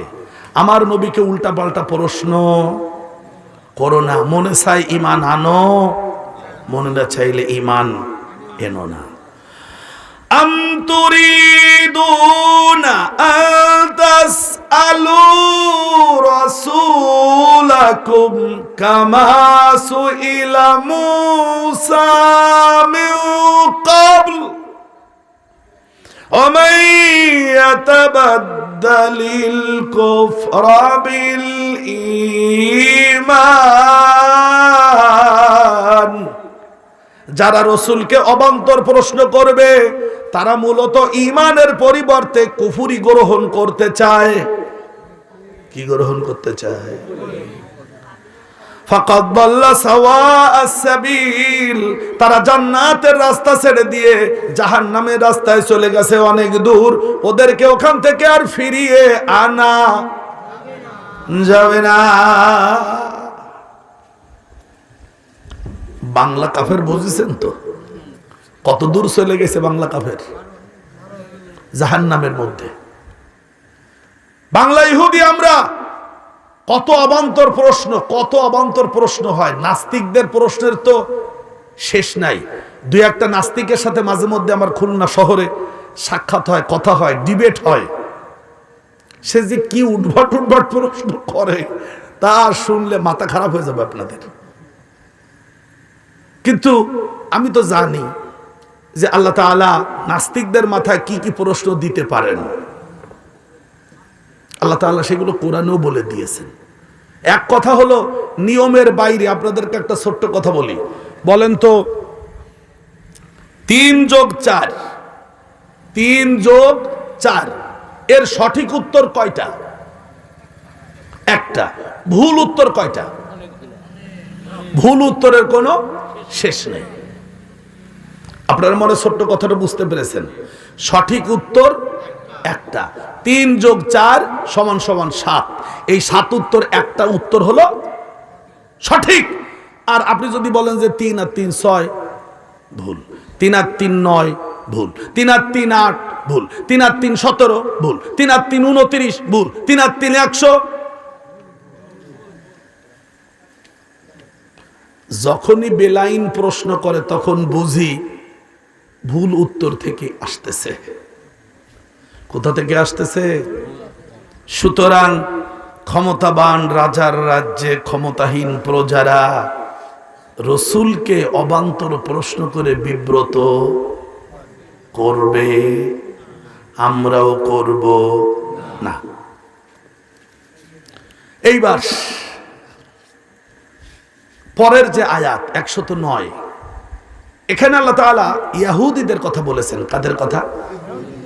ইহুদিরা চেয়েছিল শেষ নবী আসবেন এবং সেই নবী হবেন আমাদের বংশের। কোন বংশের? আমাদের বংশের, মানে ইহুদি বংশের। কিন্তু সেই নবীর জন্য তারা অপেক্ষা করতেছিল দীর্ঘদিন ধরে ইয়াসরিবে, মদিনায়। কিন্তু সেই নবী যখন আসলেন তখন দেখা গেল তিনি তাদের বংশের না, তিনি হলেন বনি ইসমাইল এর সন্তান, বনি ইসরাইলের সন্তান না, তিনি বনি ইসমাইলের সন্তান। তখন তারা যে ঈমান আনবে সেই ঈমান আনাটায় বাধা পড়ল। পক্ষান্তরে তাদের যারা শত্রু তারা রসুলের উপরে ঈমান এনে ঈমানদার হয়ে গেল। সুবহানাল্লাহ।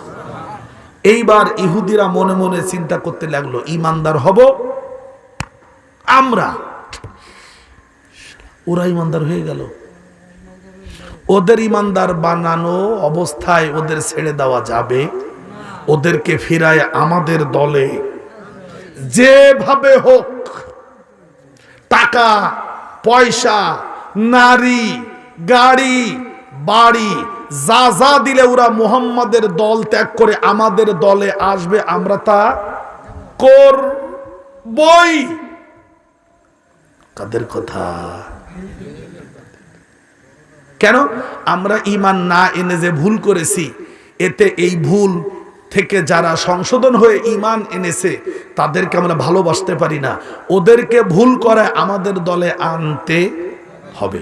এটা হলো এই আয়াতের মূল কথা। আমি অষ্টম শ্রেণীতে যখন পড়তেছিলাম, এটা ছিল 1983 সাল, মাদ্রাসায় পড়তাম। তো তখন ইংরেজি বইতে একটা গল্প ছিল, আপনাদের অনেকেরই পড়া আছে গল্পটা, a fox without a tail. লেজবিহীন শিয়ালের একটা গল্প ছিল, a fox without a tail, লেজবিহীন শিয়াল। গল্পটার সারাংশ হলো যে ওই শিয়ালটা কোনো একটা ফাঁদে আটকে গেছে, আটকাবার পর ওখান থেকে ছাড়াতে পারে না কিছুতেই, বহু কষ্ট করে ছাড়িয়েছে নিজেকে, কিন্তু তার লেজটা কেটে রয়ে গেছে ফাঁদে। এখন ও চিন্তা করতেছে, পিছনে তাকায় তাকায় দেখে,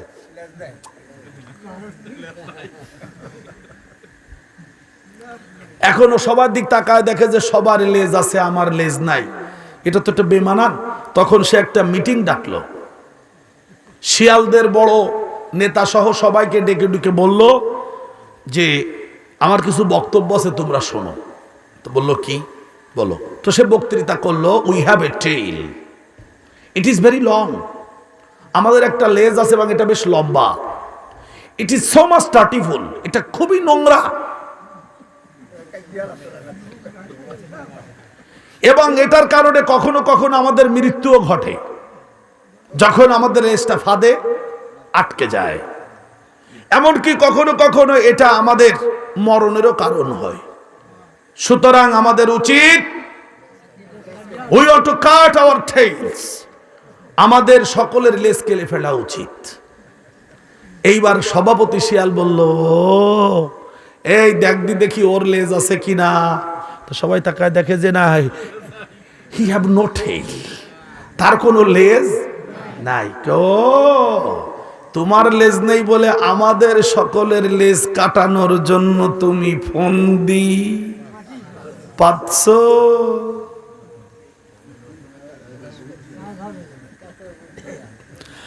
وَدَّ كَثِيرٌ مِّنْ أَهْلِ الْكِتَابِ لَوْ يَرُدُّونَكُم مِّن بَعْدِ إِيمَانِكُمْ كُفَّارًا।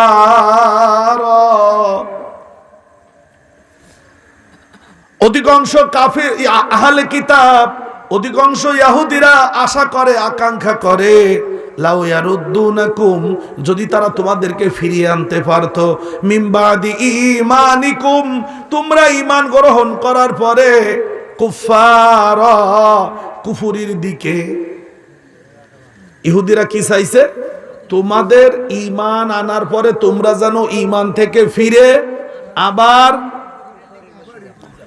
যাবেন। আপনারা যাবেন না, কারণ আমরা তো প্রমাণ পেয়েছি আল্লাহ আমাদের সাথে আছেন। আছেন না? আল্লাহ কি করে দিলেন মুহূর্তের মধ্যে।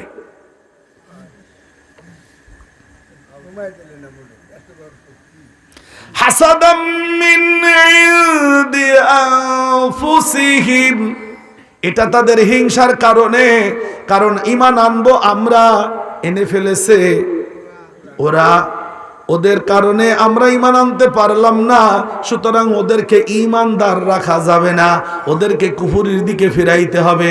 সেজন্য লোভ দেব, লোভ, টাকার লোভ, বাড়ির লোভ, গাড়ির লোভ, নারীর লোভ, যা দিলে ঈমান নষ্ট করা যায় তাই দেব। ইহুদিরা দিচ্ছে না? তা দিচ্ছে, বিস্তারিত আলোচনা করার সুযোগ নিচ্ছি না।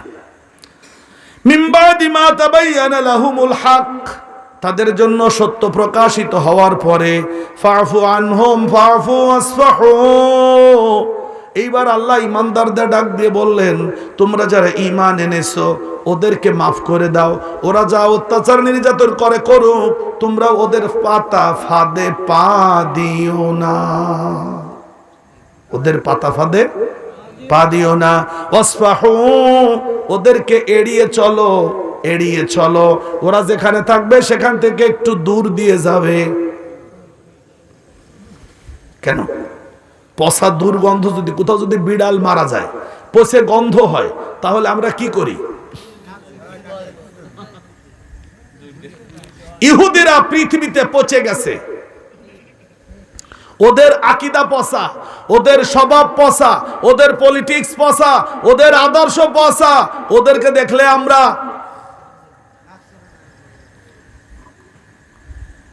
ইহুদিরা না করেছে কি পৃথিবীতে? নবীদের চরিত্রের উপরে কলঙ্ক লেপন করেছে ওরা। আমি যদি বলি, আপনারা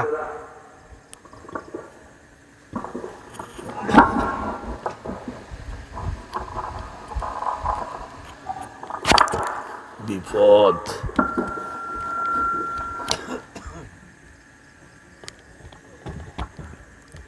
ইহুদিরা বাপ তার মেয়ের সাথে জেনা করে, এটা তাদের ধর্মে বৈধ। ছেলে তার মায়ের সাথে জেনা করে, এটা তাদের সমাজে বৈধ। আমি যে বলছি যে পচা, খালি খালি পচা বলি নাই, এটা মাইকে বলা যাবে না, তাই মাইক বন্ধ করেছি।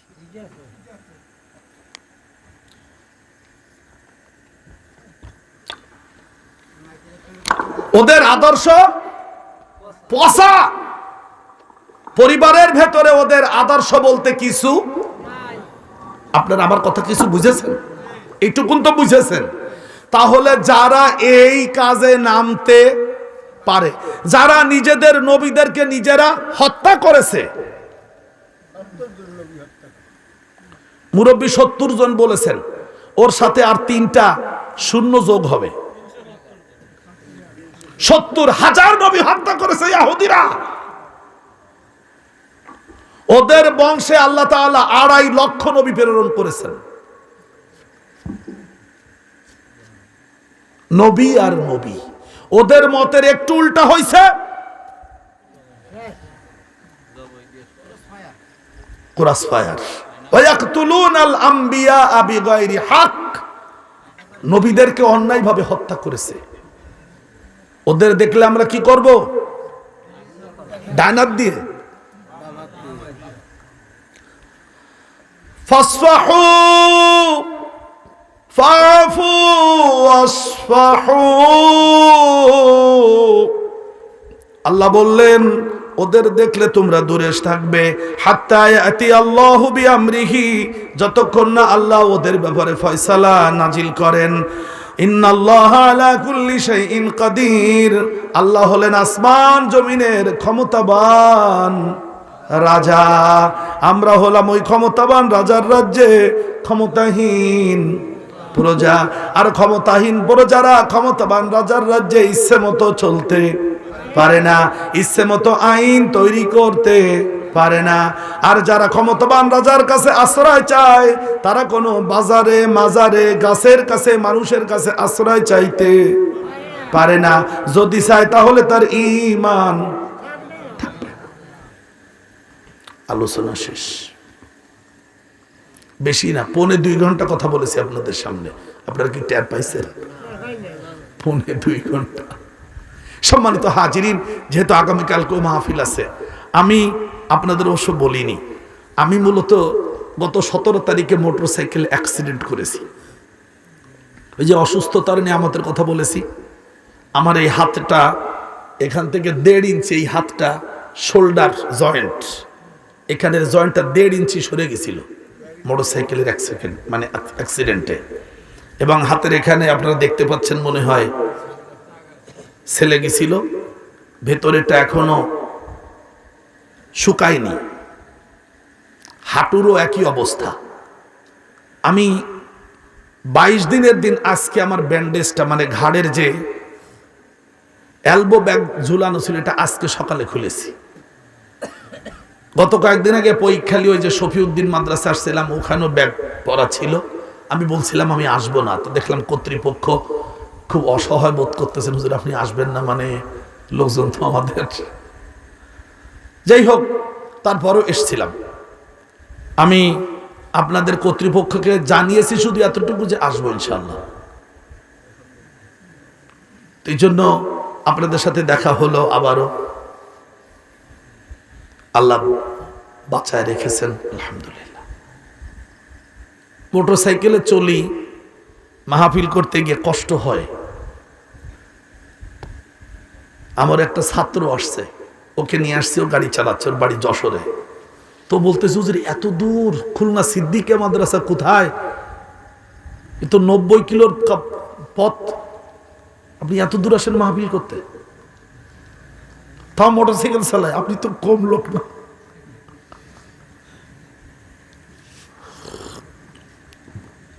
শুধু কোরআনের কথাগুলো আপনাদের কাছে আমি যেটুকুন বুঝেছি তাই যেন পৌঁছাতে পারি, তাই এই দৌড়। আজকেও আমার কয়েকজন ভালোবাসার হিতাকাঙ্ক্ষী মানুষদের বক্তব্য, আপনি আর মোটরসাইকেলে মাহফিলে যাবেন না, মাহফিল বাদ দেন, আর না হলে 4 চাকা, ওই 4 চাকা বলে সবাই, গাড়ি টাড়ি হলে 4 চাকা নিয়ে যান। আমি বুঝি 4 চাকা নিয়ে আসা আমার জন্য সহজ, কিন্তু মাহফিলের যারা আয়োজন করেন তাদের জন্য আমি এই কষ্টটা আসলে কাউকে দিতেছি। কেউ যেন কথা না বলে মনিরুজ্জামান পয়সার জন্য মাহফিলে আসে নাই। আমি যে কথাগুলো বলেছি কোনো লৌকিকতা না, আপনাদের সামনে বলেছি বেল এখলাস। আমিও আমার ওই রবকে মনে করি ক্ষমতাবান রাজা, আর আমি তার রাজ্যে একজন ক্ষুদ্র প্রজা হিসেবে চলি। তার রাজ্যে তার কোরআনের আইন প্রতিষ্ঠিত হোক, চালু হোক, এটা আমি মনে প্রাণে চাই। তাই 5 বার জেল খেটেছি, 13টা মামলা মাথায় নিয়ে ঘুরেছি। এখন আস্তে আস্তে মামলাগুলো নিষ্পত্তি হচ্ছে। আপনারা আমার কথাগুলো বোঝেন? আমি পৃথিবীতে থাকবো না, আপনারাও, কিন্তু আপনি পৃথিবীতে আল্লাহর আইন চালু হোক, এটা আপনি মনে প্রাণে চেয়েছেন কিনা, এটার জবাব কিয়ামতের দিন আল্লাহ তাআলা নিবেন। রাগ করবেন না। আমরা দেশের মানুষেরা বুঝেছি নামাজ পড়া ফরজ, রোজা রাখা ফরজ, পর্দা করা ফরজ। আল্লাহর জমিনে আল্লাহর কোরআনের আইন প্রতিষ্ঠা করা সব ফরজগুলির থেকে আর একটা বড় ফরজ। এটি আল্লাহ কোরআনে বলে শেষে কি বলেছেন জানেন? কাবুর আলাল মুশরিকিন, ও নবী তুমি যে আমার আইন চালু করার জন্য তুমি মানুষদেরকে ডাকতেছো, এই কাজটা মুশরিকদের জন্য কঠিন। আপনি যদি মনে করেন আল্লাহর জমিন আল্লাহর দিন কায়েম করা খুব কঠিন কাজ, আমার দিয়ে হইবে না। কোরআন বলতেছে আপনি মুশরিক। আমিও যদি তাই বলি, আমিও। এইবার আপনাদের ছোট্ট অনুভূতি বলি।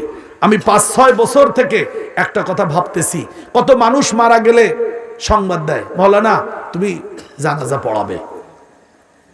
চাই জানাজা পড়াই, দাফন করি, মাটি দেই, আর মনে মনে ভাবি একজন মুশরিক লোককে কি কবরে রেখে গেলাম। কেন? এই লোকটাকে আমি কখনো দেখিনি আল্লাহর জমিনে আল্লাহর দিন কায়েম হোক, আল্লাহর জমিনে আল্লাহর কোরআনের আইন চালু হোক, এটা সে মনে প্রাণে চায় নাই। সে এমন দৃশ্য আমি দেখি নাই, কোনো কাজ করতে তাকে দেখি নাই। আর আল্লাহ কোরআনে বলেছেন যারা এটা করবে না তারা সূরাতুশ শূরা নোট করেন, 42 নম্বর সূরার 13 নম্বর আয়াত, 42 নম্বর সূরার 21 নম্বর আয়াত, সূরাতুত তাওবা 9 নম্বর সূরার 33 নম্বর আয়াত, 61 নম্বর সূরা সূরা সফের 9 নম্বর আয়াত, সব জায়গায় মুশরিক লেখা আছে। ওয়ালাউ কারিহাল মুশরিকুন, মুশরিকরা অপছন্দ করে আমার দিন কায়েম হোক। এটা কারা অপছন্দ করে? মুশরিকরা। কারা চায় না আল্লাহর জমিন, আল্লাহর কোরআনের রাজ কায়েম হোক? কারা চায় না? যারা, আমরাও তো মুশরিকের কাতারে পড়ে গেছি। আমার সম্মানিত এবং শ্রদ্ধেয় আব্বা এবং আমার উস্তাজ সারসিনা মাদ্রাসা থেকে 1960 সালে কামিল পাস। আলহামদুলিল্লাহ একজন যোগ্য আলেম ছিলেন। আমি তার স্নেহধন্য সন্তান। 6 সন্তানের আমি 2 নম্বর, তার 6 ছেলের 2 নম্বর আমি। আমরা 9 ভাই বোন। আমি কোরআনের আয়াত একদিন আব্বাকে বের করে দিয়ে বললাম, আব্বা এই আয়াত অনুযায়ী আমি আপনাকে জান্নাতি মানুষ মনে করি না।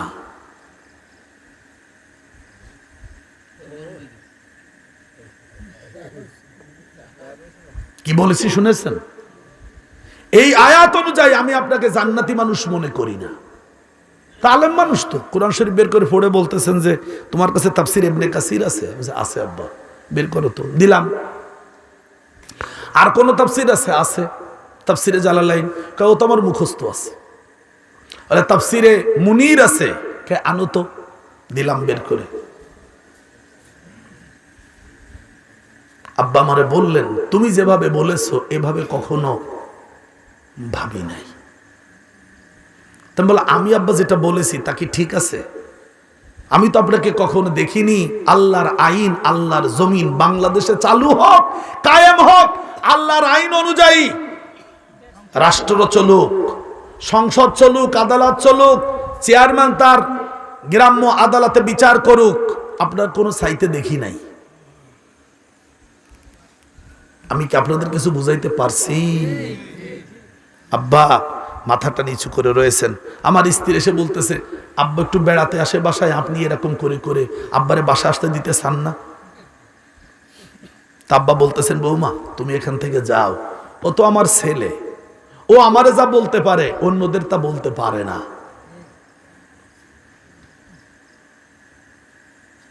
ও তো আমার কল্যাণ চেয়েছে, তাই কোরআনের আয়াত বের করে আমাকে দেখাইছে। কিয়ামতের দিন সত্যি যদি এই আয়াত দিয়ে আল্লাহ বিচার করেন, তা আমি আটকে যাব। আমি কি আপনাদের কিছু বোঝাতে পেরেছি? আপনারা আটকাবেন না, কারণ আপনারা সারসিনা পীর সাহেব হুজুরের ভক্ত, সরমুনার পীর সাহেব হুজুরের মুরিদ। আপনারা বলবেন যে না, আমাদের আটকাবে না। আল্লাহর কসম, নবীরাও সেদিন অসহায়ের মতো থাকবেন। আপনারা কষ্ট নেই, আমি কিন্তু কাউকে আঘাত করতেছি না। আমি বলতেছি আমরা সবাই কি চাই? এটা চাইতে পারি যে আমরা ক্ষমতাবান রাজার রাজ্যে ক্ষমতাহীন প্রজারা, ক্ষমতাবান রাজার আইন আল কোরআন চালু হোক, এটা আমরা সবাই চাই। নারায়ে তাকবীর, নারায়ে তাকবীর। এই শপথকে আল্লাহ তাআলা কবুল করুন। আমি আপনাদের কাছে উদ্যত আহ্বান করছি, আল্লাহ তাআলা আমাদেরকে যেন মুশরিক অবস্থায় মরণ না দেন। মুশরিক অবস্থায় মরতে চাই না। কিছু গুনাহ থাকবে, ভুল ত্রুটি থাকবে, মুশরিক হলে মাপ। এটা সূরাতুল আরাফের ৭২ নম্বর আয়াতে আল্লাহ বলেছেন, ইন্নাহু মাইয়ুশরিক বিল্লাহি ফাকাদ হারামাল্লাহু আলাইহিল জান্নাহ ওয়া মাওয়াহুন নার। যারা শিরিক করে মরবে তাদের জন্য আল্লাহ তাআলা জান্নাত হারাম করে দিয়েছেন, তাদের ঠিকানা হবে জাহান্নামে। আল্লাহ আমাদের মাফ করুন। সম্মানিত হাজিরিন, কথা শেষ। আমরা নামাজের মধ্যে যে দরুদ শরীফ পড়ি, সবাই সেই দরুদ শরীফ একবার পড়ে নেব। আল্লাহুম্মা সাল্লি আলা মুহাম্মাদ ওয়া আলা আলি